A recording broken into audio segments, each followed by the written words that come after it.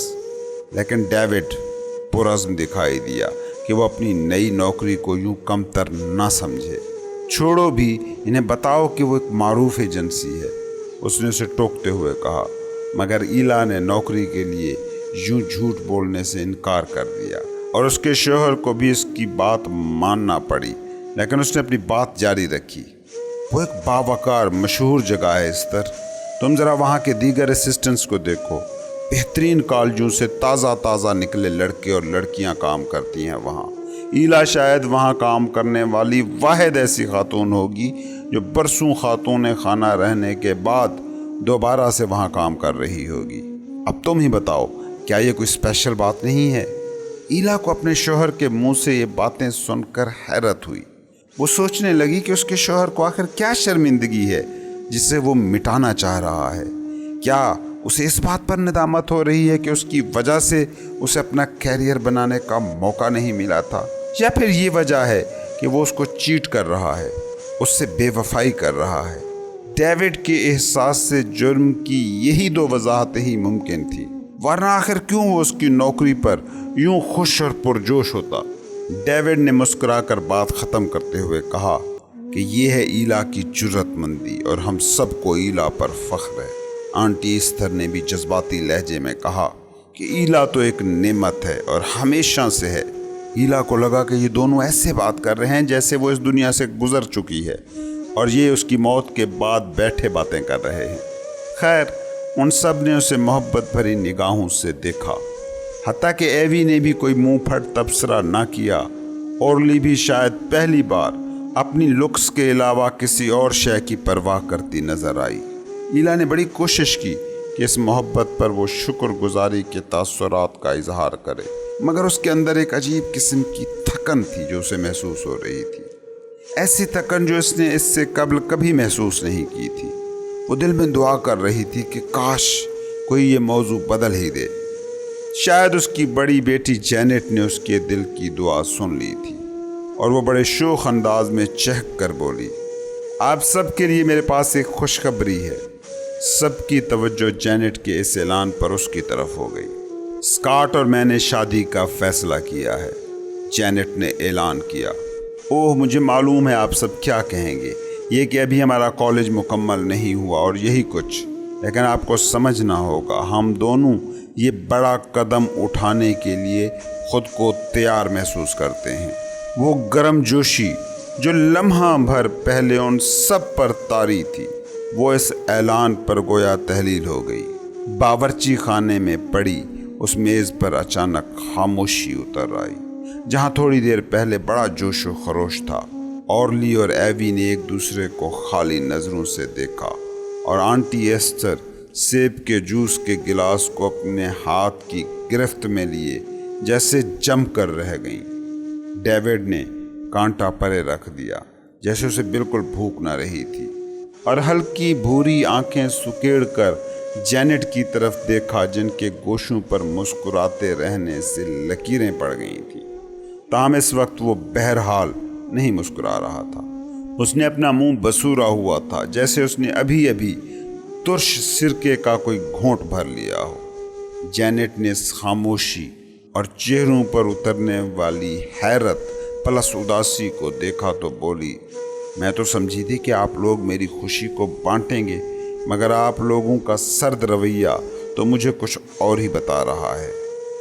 David نے کہا کہ تم نے ابھی کہا کہ تم شادی کرنے جا رہی ہو اور تم ہم سے توقع کیا رکھ رہی ہو؟ غور تو کرو ذرا اپنی حرکت پر۔ ڈیڈ، میں جانتی ہوں یہ ذرا جلدی لگتی ہے، لیکن گزشتہ روز اسکاٹ نے مجھے شادی کی پیشکش کی اور میں انکار نہیں کر سکی، مطلب میں ہاں کر چکی ہوں۔ لیکن کیوں؟ ایلا نے پوچھا۔ ایلا کے سوال کے جواب میں جینٹ نے ایلا کو دیکھا، اس سے وہ سمجھ گئی کہ اس کی بیٹی کو اس قسم کے سوال کی توقع نہیں تھی۔ اس کی بجائے وہ شاید یہ توقع کر رہی تھی کہ پوچھا جائے کب اور کیسے۔ بہر صورت اس کا مطلب صاف تھا کہ گھر والے اس کی بات کا جواب دیں اور وہ اپنی شادی کی شاپنگ شروع کرے۔ مگر ایلا کی طرف سے جو سوال کیا گیا اس نے جینٹ کو حیرت زدہ کر دیا۔ تم نے ایسا کیوں کیا؟ کیونکہ مجھے اس سے محبت ہے، میرا خیال ہے۔ جینٹ کا لہجہ ذرا دھیما تھا۔ ہنی، میرا مطلب یہ تھا کہ اتنی جلدی کیوں؟ ایلا نے اسرار جاری رکھا۔ کیا تم پریگننٹ ہو یا ایسا کچھ تو نہیں ہے؟ آنٹی استھر نے اپنی کرسی پر پہلو بدلا۔ ان کا چہرہ درست تھا، ان کی بے چینی واضح تھی۔ انہوں نے جیب سے اینٹی ایسیڈیٹی ٹیبلٹس نکالی اور چبانے لگی، مگر اسی وقت ایوی اپنی ہنسی دباتے ہوئے بولا، اس کا مطلب ہے کہ میں ماموں بننے والا ہوں۔ ایلا نے جینٹ کا ہاتھ تھاما اور اسے ہولے سے دبایا۔ تم ہمیں سچ بتا سکتی ہو، تم جانتی ہو نا، کچھ بھی ہو ہم سب تمہارے ساتھ کھڑے ہوں گے۔ موم پلیز، آپ بس کریں گی؟ جینٹ تل ملائی اور اپنا ہاتھ کھینچ لیا۔ اس کا حاملہ ہونے سے، پریگننٹ ہونے سے کیا تعلق ہے؟ آپ تو مجھے شرمندہ کر رہی ہیں۔ ایلا نے ایک عجیب سا سکون محسوس کرتے ہوئے کہا کہ نہیں بیٹا، میں تو بس تمہاری ہیلپ کرنے کی کوشش کر رہی ہوں۔ ویسے سکون وہ حالت تھی جس میں تھوڑے عرصے سے زیادہ رہنا اس وقت مشکل سے مشکل تر ہو چلا تھا۔ جینٹ مگر تپ چکی تھی۔ اس نے کہا، آپ میری مدد کر رہی ہیں؟ میری حد تک کر کے؟ آپ کو میرے اور اسکاٹ کی شادی کرنے کی واحد وجہ بس یہی نظر آئی کہ میں اب حاملہ ہو چکی ہوں؟ مطلب آپ کے ذہن میں یہ سوال تک ہی نہیں اٹھا کہ میں اس لڑکے سے اس لیے شادی کرنا چاہتی ہوں کہ مجھے اس سے محبت ہے؟ مجھے اسکاٹ سے ڈیٹنگ کرتے ہوئے پورے 8 ماہ ہو چکے ہیں۔ اس پر ایلا تمسخر سے بولی، او ہاں، یوں جیسے تم 8 ماہ میں کسی مرد کے کردار کا پتہ کر سکتی ہو۔ تمہارے باپ اور میری شادی کو تقریباً 20 سال ہو چکے ہیں، اور ہم یہ بھی دعویٰ نہیں کر سکتے کہ ہم ایک دوسرے کے بارے میں سب کچھ جانتے ہیں۔ 8 ماہ کسی بھی رشتے میں کوئی مدت نہیں ہوتے۔ خدا کو یہ پوری کائنات تخلیق کرنے میں صرف 6 روز لگے تھے، ایوی نے مسکراتے ہوئے چڑانے کے ڈھنگ سے کہا، مگر میز پر موجود سب لوگوں کی سرد نگاہوں نے اسے دوبارہ خاموش ہونے پر مجبور کر دیا۔ بڑھتے ہوئے تناؤ کو محسوس کر کے ڈیوڈ، جس کی نگاہیں اپنی بڑی بیٹی پر جمی ہوئی تھیں اور اس کی پیشانی پر کسی خیال کی لکیریں نمودار ہو چکی تھیں، اس نے مداخلت کی اور کہا، ہنی، تمہاری ماں یہ کہنے کی کوشش کر رہی ہے کہ ڈیٹنگ اور بات ہے اور شادی بالکل مختلف چیز۔ لیکن ڈیڈ، آپ کا کیا خیال ہے کہ ہم ہمیشہ ڈیٹ ہی کرتے رہیں گے؟ جینٹ نے پوچھا۔ گہری سانس لیتے ہوئے ایلا بولی، ایمانداری سے کہوں تو یہ کہ ہمیں تم سے بہتر انتخاب کی توقع تھی، اور تمہاری عمر ابھی اتنی نہیں کہ کسی سنجیدہ رشتے میں بندھ سکو اور اسے نبھا بھی سکو۔ جینٹ نے جواب میں ایسا سپاٹ لہجہ اختیار کیا کہ جس کو اس کے گھر والوں نے پہلے کبھی نہیں دیکھا تھا۔ آپ کو پتہ ہے میں کیا سوچ رہی ہوں موم؟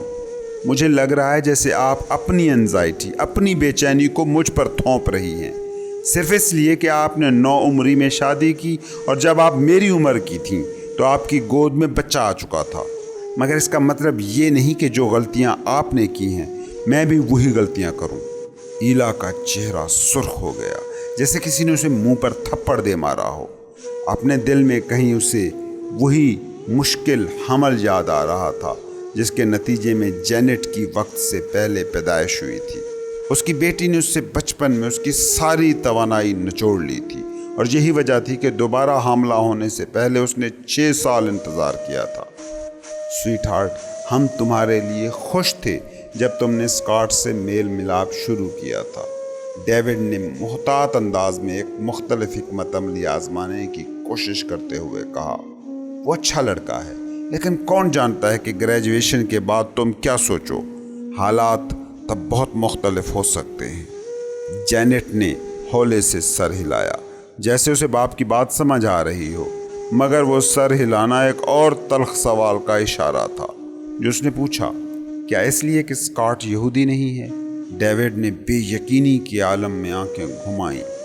نسل، مذہب یا صنف کے متعلق گھر میں کوئی منفی رائے دینے سے گریز کرنے پر اسے اپنے کشادہ دل اور مہذب باپ ہونے پر ہمیشہ فخر رہا تھا۔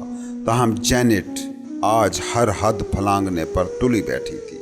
اپنی ماں کی طرف مڑتے ہوئے اس نے پوچھا، کیا آپ میری آنکھوں میں یہ دیکھ کر بتا سکتی ہیں کہ اگر اسکاٹ آرون نامی کوئی نوجوان یہودی ہوتا تو تب بھی آپ یہی اعتراض کر رہی ہوتی؟